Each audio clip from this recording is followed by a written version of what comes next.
Hello welcome to my channel. ఈరోజు మన ఛానల్లో చూపించేది రకరకాల మరమరాలు అన్నమాట. ఇందులో మనకి బాగా తెలుస్తున్నవి ఇవి రైస్తో చేస్తారు, ఆంధ్రాలో బాగా దొరుకుతాయి. సో ఇవి కాకుండా ఇవి వచ్చేసి అటుకులు, మీ అందరికీ తెలిసేస్తాయి. ఆంధ్రాలో ఫేమస్, సంక్రాంతి ఖచ్చితంగా అటుకులు అందరి ఇంట్లోనే ఉంటాయి. ఇవి వచ్చేసి గోధుమ మరమరాలు అన్నమాట, గోధుమలతో చేస్తారంట. ఇవి వచ్చేసి బాస్మతి మరమరాలు, అంటే బాస్మతి రైస్తో చేస్తారంట. ఇవి వచ్చేసి రాగి మరమరాలు, రాగులతో చేస్తారంట. రాగులు మిక్సీ పట్టి పిండిలా చేసి టేస్ట్ అయితే చాలా బాగున్నాయి. ఇవి వచ్చేసి రాగి అటుకులు. ఇవి కొంచెం చప్పగా ఉంటాయి. మనం తినేటప్పుడు ఉప్పు కారం వేసి వేయించేసుకొని ఉప్పు కారం వేసుకుంటే చాలా టేస్టీగా ఉంటాయి. లేదు అంటే పాలల్లో వేసుకోవచ్చు, టీలో వేసుకోవచ్చు.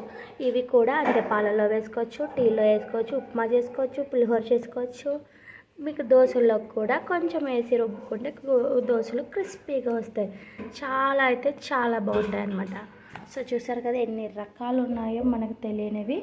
ఆంధ్రాకి తెలిసినవి రెండు అయితే ఇవి తెలంగాణ స్పెషల్ అన్నమాట.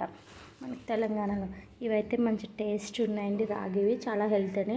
ఫస్ట్ నేను గోధుమలు కొనేదాన్ని హెల్తీ అని, తర్వాత జొన్న అటుకులు కొనేదాన్ని. జొన్న అటుకులు తేలేదు కానీ ఈసారి రాగి అటుకులు తెచ్చాను. అలాగే రాగి మరమరాలు, బాస్మతి మరమరాలు చూసారా, అన్ని రకాలు ఉన్నాయి.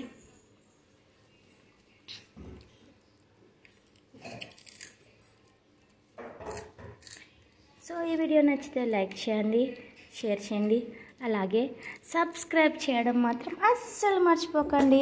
నేను ఇలాగే డిస్ప్లేలో పెడితే ఈ కోతులు మొత్తం తినేస్తాయి అన్నమాట. చూసారా, నేను వీడియో తీద్దామంటే కోతులు ఎలా తింటున్నాయో, కోతి పిల్లలు అదో కోతులు కోతి పనులు చేస్తున్నాయి. సో ఈ వీడియో నచ్చితే లైక్ చేయండి, షేర్ చేయండి, సబ్స్క్రైబ్ చేయడం అస్సలు మర్చిపోకండి. ప్లీజ్ సబ్స్క్రైబ్ అని చెప్పండి. Please subscribe.